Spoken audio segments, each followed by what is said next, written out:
मौका एक बहुत बढ़िया खबर को आपको जुड़वाने का। हमारे साथ जुड़ चुके हैं लक्ष्मण रॉय साहब और सुबह से ही वो आपको बता रहे हैं कि डाइवेस्टमेंट की जो गाड़ी है वो सरकार ने और तेजी से चलाई है। लक्ष्मण जी, अब बताइए क्या खबरें हैं।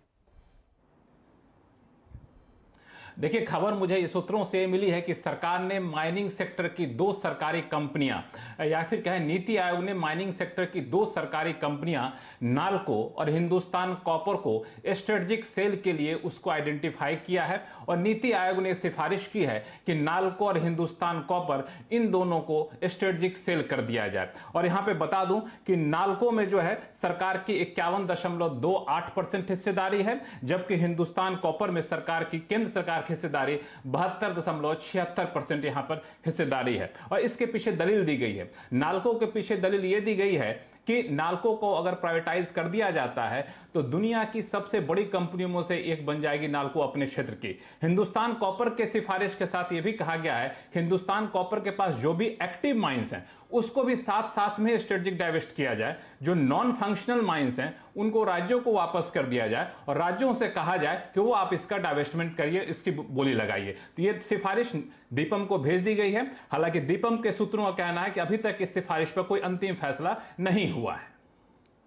लक्ष्मण जी, जरा हमारे दर्शकों को ये समझाइए कि ये जो सिफारिश दी गई है इसके पीछे कारण क्या है। लगभग समझिए 1-1.25 साल पहले सरकार ने एक लिस्ट निकाली थी कि कुछ सेक्टर्स जो पर स्ट्रेटेजिक हैं वहां पर सरकार अपनी पकड़ बनाए रहेगी, जैसे कि डिफेंस, लेकिन जहां पर उनकी जरूरत नहीं है वो धीरे धीरे आपको विनिवेश करते हुए दिखेंगे।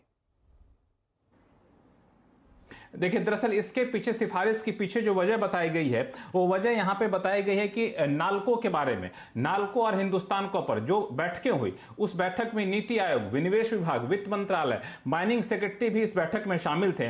और बैठक के बाद यह पाया गया कि इनकी इस सेक्टर की निजी कंपनियों से तुलना की गई और फिर पाया गया कि निजी कंपनियां इस सेक्टर में ज्यादा बेहतर कर रही हैं कि क्यों नहीं हम फिर आपको इस कंपनी को भी निजी कर दिया जाए। और बता दूं कि सरकार ने पहले यह कहा था कि पब्लिक सेक्टर की पॉलिसी लाई थी और कहा था कि चुनिंदा सेक्टर को छोड़ करके बाकी सेक्टर की सरकारी कंपनियों को पहचान की जाएगी जो नॉन स्ट्रेटेजिक होंगी और नॉन स्ट्रेटेजिक सेक्टर की सरकारी कंपनियों का प्राइवेटाइजेशन किया जाएगा। उसी पब्लिक सेक्टर एंटरप्राइज पॉलिसी के तहत नीति आयोग ने अलग अलग सेक्टर की सरकारी कंपनियों की पहचान की। उसी में माइनिंग सेक्टर की इन 2 कंपनियों की पहचान की गई है और इसमें यह कहा गया है कि नाल्को जो है इसमें विनिवेश को लेकर काफी ज्यादा पोटेंशियल है और हिंदुस्तान कॉपर के लिए भी कही गई है। बता दूं कि नाल्को जो है एक नवरत्ना कंपनी है और जब से इसने कमर्शियल ऑपरेशन शुरू किया है तब से लगातार मुनाफे में कंपनी रही है और साथ ही साथ इसके पास देश का सबसे बड़ा integrated bauxite aluminium power complex है नाल्को का। साथ ही साथ नाल्को के पास 68 lakh ton per annum bauxite की माइंस यहां पे है। उड़ीसा में भी इसकी माइंस है, एल्युमिनिया की माइंस है। इस तरह से कई इसकी क्षमता को देखते हुए नीति आयोग ने कहा है कि नाल्को का निवेश करेंगे तो ज्यादा बेहतर जो है सो यहां पे हमें निवेशकों की दिलचस्पी दिखेगी। इसी तरह से हिंदुस्तान कॉपर एक ऐसी कंपनी है जो कॉपर की माइनिंग से लेकर के उसके प्रोडक्ट तक की मार्केटिंग करती है, तो ये एक इसका बहुत बड़ा कैच है। और साथ ही साथ 90% इसका जो सेल्स रेवेन्यू है वो कॉस्ट कॉपर के रॉड से आता है और 5 अलग अलग राज्यों में इसके कॉम्प्लेक्स है, जिसमें राजस्थान, झारखंड, मध्य प्रदेश, महाराष्ट्र, गुजरात। तो ये सारे खूबियों को देखते हुए नीति आयोग ने एक सिफारिश की है। चलिए, तो आपके सामने दिल्ली से खबर आती हुई और जो डिसइन्वेस्टमेंट की गाड़ी है अब उसमें आप और चहक आते हुए दिखेंगे। लक्ष्मण जी, आपने इस तरीके से एक्सप्लेन किया कि यहाँ पर नीति आयोग की सिफारिश दीपम तक गई है और दीपम की सिफारिश अब मुझे लगता है फाइनेंस मिनिस्ट्री तक पहुंचेगी। दरअसल इसके एक पूरी प्रक्रिया होती है। नीति आयोग पहले अपनी सिफारिश भेजता है, उस सिफारिश से पहले जाहिर तौर पर संबंधित मंत्रालय, कंपनी, विभाग से बातचीत होती है और उसके बाद दीपम जो है इसके अलग प्रक्रिया होती है। पहले इंटर मिनिस्टर ग्रुप के पास चर्चा होगी, फिर सीसीडी यानी कैबिनेट कमेटी ऑन डाइवेस्टमेंट के पास जाएगा, फिर एक ऑल्टरनेट मैकेनिज्म बना हुआ है, फिर कैबिनेट है। तो कई सारी प्रक्रिया होती है। चूंकि सरकारी कंपनी है वो बेहद संवेदनशील होता है उनको बेचना, तो सरकार इस तमाम प्रक्रिया के तहत गुजरती है, तब जाके इसको सेल्स करती है। इसी वजह से चालू कारोबारी साल वगैरह जैसे टारगेट इसमें नहीं दिए गए सिफारिश में, लेकिन यह है कि जो सरकार ने तय किया था कि हम नॉन स्ट्रेटेजिक सेक्टर के सरकारी कंपनियों को डाइवेस्ट करेंगे, उसी रणनीति का एक हिस्सा है।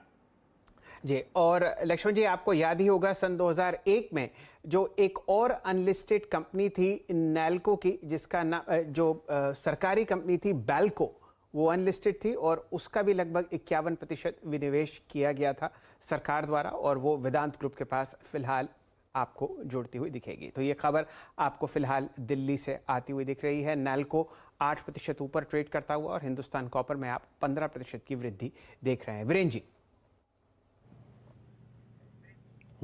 जी, एक शैल जी टेक चेक लेते हैं इस पे। राजेश सतपुते जी, नाल्को स्ट्रॉन्ग न्यूज़ फ्लो के बाद अगर आप देखें डे हाई पे स्टॉक है, और नाल्को की इस खबर के बाद आप समझ लीजिए कि इस वक्त मोस्ट प्रॉब्ली अप्रैल 2011 के बाद का ये अब तक का सबसे हाईएस्ट लेवल है, अ डिकेड हाई फॉर नाल्को। 103.80 पे आपका टेक क्या है, टेक्निकल आउटलुक इस पर राजेश सतपुते जी? वीरेंद्र जी, देखिए यहाँ पे clear cut buy buy buy, यहाँ पे इतना क्लियर कट बाय निकल रहा है क्योंकि ये नया हाई बना रहा है। 100 के कॉल राइटर्स थे वो निगेट हो जाएंगे। मुझे लगता है 108 110 का इमीडिएट टारगेट होगा। 103 है करंट प्राइस, तो it's a buy with stop loss of 101। Clear cut यहाँ पे शॉर्ट कवरिंग है। जी हाँ, ओआईस में अगर आप देखें, एक बार देखते हैं कि एग्जैक्टली ओआई में क्या हो रहा है। इसके ओआई में अगर आप देखें तो मेटल्स में अगर आप देखें करीब करीब आज 1.7% ओआई, और नाल्को में अगर आप देखें तो करीब 3.7% का ओएडिशन है।